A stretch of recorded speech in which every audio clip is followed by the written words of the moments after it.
everyone and welcome back to my channel. As it's now springtime, I thought I would post an updated video of my son's progress. In this video, I'll be taking you through a beginner's toddler lesson. My son is now just over 2. I always like to start the lesson with warming up the feet. This can be done on a wall or any side of a swimming pool. I like to sit next to him to be able to demonstrate. When showing a toddler to kick, you want to keep their legs as straight as possible and kicking with their toes down, otherwise known as floppy toes. When I show him how to kick, I always hold him at the knees so as to keep his legs as straight as possible. I like to show him that his toes need to be down and that they need to be floppy and kicking just under the surface of the water. You can also turn them over onto their tummies to be able to demonstrate this exercise. Again, holding them at the knees to create that perfect floppy kick move. Next, I'll move on to what is known as conditioning, which is where I use a trick phrase so my son knows that we are going underwater. You can use their name, then the phrase ready, go. So my son's name is Raphael, so I'll use the phrase Rafa, ready, go. On go, I will then pour the water over his face. This is the beginning of teaching a child to hold their breath and can be started as early as 3 months old. I like to get my son to practice blowing out to mimic a breath hold. Once we have done this exercise a few times, we move on to safety in the pool. Teaching a toddler to climb in by rolling onto their front and then slowly lowering themselves into the water is probably the safest way to get them to enter the swimming pool. Once they are in, if there is a bar, get them to hold onto this or just the regular side of the pool.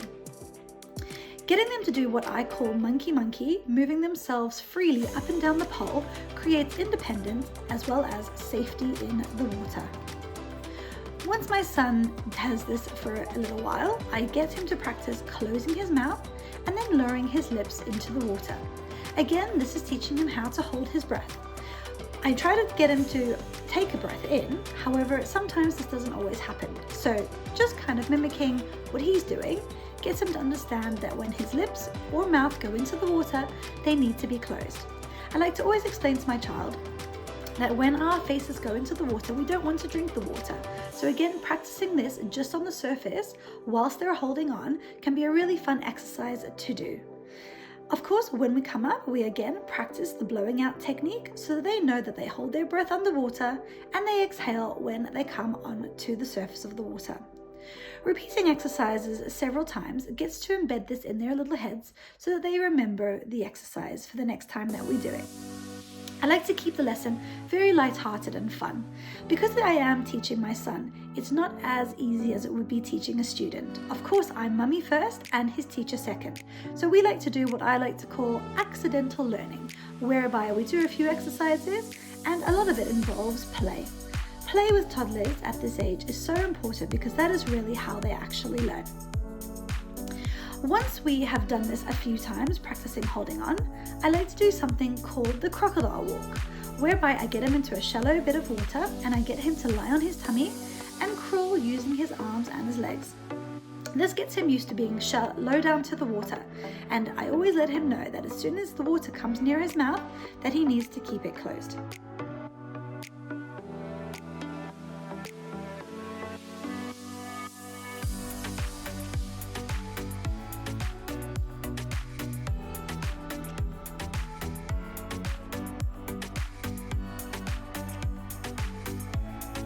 Once we've completed our crocodile walk, we will then practice climbing out of the swimming pool. Now this swimming pool that we are at, of course, has a bar, so it is very easy for them to hold on to. However, the side of the pool is quite high, so this can give children a little bit of a challenge. A lot of swimming pools are low down to the ground, so getting them to climb in and out can be quite easy. However, you need to try and get your child used to climbing in and out of the pool that they mostly use. The way you teach a child to climb out is by getting both their arms on the side first, getting them to pull themselves up onto their feet, and then either crawling out or rolling out depending on how low to the water your pool that you use is. Once my child has practiced climbing out, I will then get him to practice climbing in. Again, safety is so important at this age because at this age, they like to explore their environment.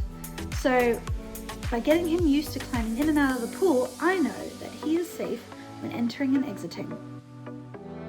Since I have him in the water anyway, we'll do a little bit more kicking and we'll practice our monkey monkey down to the other side of the swimming pool.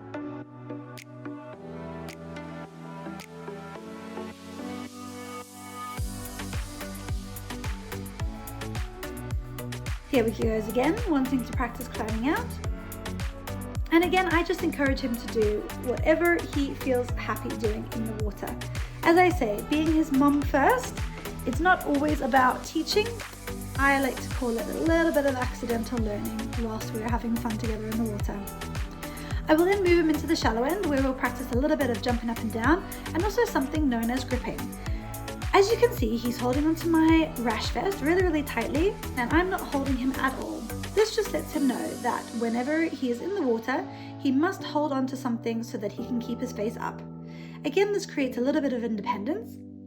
And then I will take him to the side to practice our jumping in. Now, of course, we just did our conditioning. So once he has been used to water in his face, I will get him jumping in and submerging him on his jump. I still use the phrase Rafa ready go so that he knows as soon as he jumps in, he's going to go underwater.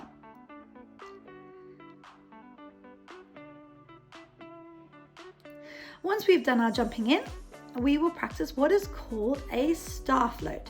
This is where you try and lie your child on their back and get them to stay as still as possible.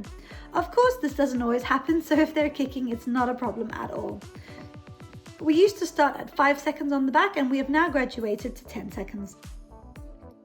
After his little starfish, we will start practicing our arms and legs in a swimming motion. I've used the phrase paddle, paddle, paddle in order for him to move his arms. So when I say kick and paddle, he will then kick and move his arms at the same time. This has taken a few months to get him used to all of these different phrases and to perform the actions when I say the phrase. I pull him off the wall and I just kind of shuffle him back in a fun way before demonstrating to him how I would like him to move his arms. It doesn't really matter at this stage whether the fingers are together or closed. We really just want a kind of stretching forward, pulling back motion when it comes to using the arms. And as you can see here, he's kicking and paddling really nicely under the water and holding onto the pole. I try and get him to do this a few times before then putting him on his back and getting him to kick back down to the other side of the water. A lot of children at this age don't like to lie down, so it can be quite useful to get them to lie on your shoulders as they're not always happy about having their ears in the water at this stage. The key thing is to just keep practicing all these different exercises because the more you do it, the more your children just get used to it, and the things that they may not like initially will become activities that they will start to look forward to. As we are going to be practicing a little bit of underwater work now, we are going to do a little bit more conditioning where I use the phrase Rafa ready go before throwing a cup of water over his head. Again, I get him to blow out and I repeat this exercise 2 to 3 times. I even get him to throw the water over my face so that he can see that it's not so bad and that mommy enjoys it just as much as he does. Again, playing with your children in the water is just so important because it shows your love of water and your love of water with them. I think I got it splashed a few too many times here, more than he did, but he was having so much fun, so we just kind of went with it. Now that he is properly conditioned, I am going to take him underwater using the phrase Rafa ready go. On go, I will lift him up slightly before taking him under the water in a horizontal position. I will then get him to stand and blow out. As you can see, I say Rafa ready go, lift him up slightly, take him underwater and stand him up. In these submersions, Rafa is actually opening his mouth, but he's putting his tongue there, which shows that he is holding his breath, and as he comes out, he is blowing out. So sometimes your children may forget to close their mouths underwater, but that's okay. As long as they're not taking on any water, that is what you're really looking for. The next exercise we move on to is just practicing what we've been doing. So a bit of kick and paddle, and then lying on his back and practicing kicking on his back. My son really doesn't like going on his back, so this is something that we always have to work on when we're in the swimming pool. He doesn't mind doing his starfishes, so he will lie there, but when it comes to stay on his back for an extended period of time, he is not a major fan. So we do have to practice this exercise a lot with him. And as you can see, here he is performing a star float for 10 seconds. Another little exercise I do is finding a shallow bit of water and again practicing having his ears submerged. The more he gets used to this, the more he will be happy when he is swimming on his back. So right now we're not even thinking about kicking, we're just thinking about having him float in a horizontal streamlined position and just being happy with having his ears submerged in the water. This can of course be done in deeper water. We were just very lucky that this pool had a shallow edge and we were able to pull him along the side so he could feel the bottom, making him feel safe.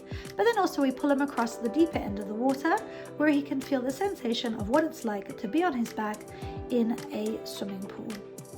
I sometimes get him to encourage him to kick his legs. Here we've got nice, beautiful straight legs. And here he comes into the deeper side of the water, practicing having his ears completely submerged and of course kicking his legs when he's ready. He actually started to enjoy this after a little while and he asked to do it a few more times, which was very encouraging. Every time we go to the swimming pool, it is a different experience because as you know, toddlers, one day everything could be absolutely perfect and the next day you could do the exact same activity which they previously enjoyed and be welcomed with a bit of a meltdown. We were very lucky that when we did filming this day, Rafa was very happy to do all of the different activities, but it's not always the case. So taking them as many times as you can really will encourage them to get used to the exercises and then start to enjoy the exercises.